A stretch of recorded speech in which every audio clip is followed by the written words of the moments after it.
शुबा ही नहीं है कि देश के अंदर भारतीय जनता पार्टी की सरकार भारी बहुमत से बन रही है। आने वाले दिनों में दिल्ली में भी जो है परचम भारतीय जनता पार्टी का जो है वो फहरेगा। मैं तमाम लीडर्स का दिल की गहराइयों से धन्यवाद करना चाहता हूँ। अच्छा, तो इसलिए अरविंदर सिंह लवली ने कांग्रेस छोड़ी थी। वैसे लवली ने जब कांग्रेस छोड़ी तो रिपोर्ट यही थी कि वो भाजपा में जाएंगे, लेकिन कोई क्या करे, राजनीति चीज ही ऐसी है जिसमें सामने कुछ और पर्दे के पीछे कुछ और होता है। हालांकि पॉलिटिक्स में टोपी ट्रांसफर का चलन काफी पहले से है और अब तो ये रूटीन में शामिल हो गया लगता है। अब जरा इन जनाब को ही ले लें। कांग्रेस छोड़ी तो ऐसी वजह बताई जैसे उनकी वहां सुनी ही नहीं जा रही थी, लेकिन जब अरविंदर सिंह लवली ने भगवा धारण किया तब लग गया कि कांग्रेस छोड़ने की असली वजह तो कन्हैया उदित राज या कुछ और नहीं, बल्कि चुनाव के ऐन वक्त अचानक उमड़ा वो भाजपा प्रेम है जिसकी मोहब्बत में गिरफ्त इन दिनों तमाम कांग्रेसी अपने घर और गार्जियन राहुल सोनिया से बगावत करने पर उतारू हैं। और ये प्रेम यूं ही नहीं उमड़ता है, बल्कि इसके पीछे वो पावर पॉलिटिक्स है जो आज के नेताओं की बेसिक ज़रूरत है। और आज से अरविंदर सिंह लवली, राजकुमार चौहान और उनके साथ कुछ और चेहरे ने खुद को इस कतार में ला खड़ा किया है। भाजपा की सदस्यता लेने के समय केंद्रीय मंत्री हरदीप सिंह पुरी, दिल्ली भाजपा के अध्यक्ष वीरेंद्र सचदेव और पार्टी के राष्ट्रीय महासचिव विनोद तावड़े की मौजूदगी में अरविंदर सिंह लवली ने वही बात दोहराई जो भाजपा में शामिल होने के बाद नेता दोहराते हैं। दिल्ली में जिस तरीके का माहौल पिछले 7-8 सालों में हुआ है, उस माहौल से दिल्ली के लोगों को छुटकारा पाने के लिए हमसे जो योगदान बनेगा वो हम भारतीय जनता पार्टी में शामिल होके प्रधानमंत्री जी के नेतृत्व में निश्चित तौर पे उस योगदान में जो कुछ हमसे बन पाएगा हम लोग करेंगे।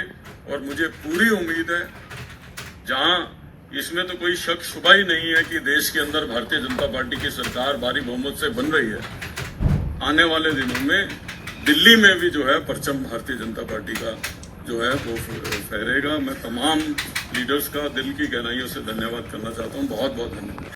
तो सुना आपने, आज भाजपाई बनने के बाद लवली ने भाजपा और प्रधानमंत्री की शान में खूब कशीदे गढ़े। लेकिन इस बीच अरविंदर सिंह लवली के भाजपा में शामिल होने पर दिल्ली प्रदेश कांग्रेस अध्यक्ष देवेंद्र यादव ने कहा कि कुछ लोगों की फितरत ऐसी होती है कि मां को जब सबसे ज़्यादा ज़रूरत होती है तो वो बहुत तंग करते हैं। लवली को कांग्रेस ने बच्चे की तरह पाला और जब कांग्रेस को ज़रूरत थी तब उन्होंने पार्टी को ही छोड़ दिया। वैसे देखा जाए तो आज भाजपाई बन गए अरविंदर सिंह लवली कल तक दिल्ली कांग्रेस के बड़े नेताओं में शुमार थे। उन्होंने हाल ही में दिल्ली प्रदेश कांग्रेस के अध्यक्ष पद से इस्तीफा दिया था और इससे पहले जब दिल्ली में शीला दीक्षित की सरकार थी तब वो मंत्री भी थे। अरविंदर सिंह लवली दिल्ली की गांधीनगर सीट से युवा एमएलए रहे हैं। अरविंदर सिंह लवली का विधानसभा क्षेत्र गांधीनगर पूर्वी दिल्ली लोकसभा सीट के तहत आता है। 2019 के लोकसभा चुनाव में अरविंदर सिंह लवली ने पूर्वी दिल्ली सीट से कांग्रेस की टिकट पर ही चुनाव लड़ा था। तब लवली दूसरे स्थान पर रहे थे, जबकि बीजेपी उम्मीदवार गौतम गंभीर ने यहां से जीत दर्ज की थी। जहां तक बात इस सीट पर जातीय समीकरणों की, तो ये हिंदू बहुल सीट है, लेकिन यहां मुस्लिम मतदाता भी 18.9%, जबकि सिख 2.92% हैं।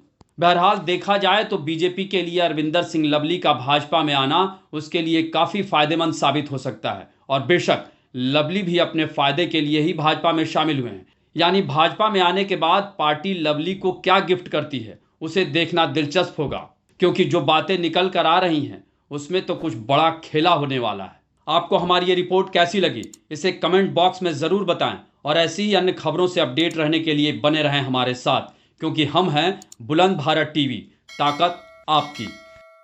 ये थी दिल्ली की जनता की राय चुनाव को लेकर, क्योंकि तमाम कांग्रेस के जो नेता हैं वो बीजेपी में शामिल हो रहे हैं चुनाव से पहले। और ऐसे में ये सवाल उठ रहा है कि क्या जिस वक्त पार्टी को मजबूत करना चाहिए था पुराने नेताओं को, वही नेता अब कांग्रेस छोड़कर नाराजगी की वजह से भारतीय जनता पार्टी में शामिल हो रहे हैं। कैमरा पर्सन राहुल राठौर के साथ मैं शंकर दत्त पंत, बुलंद भारत टीवी, दिल्ली।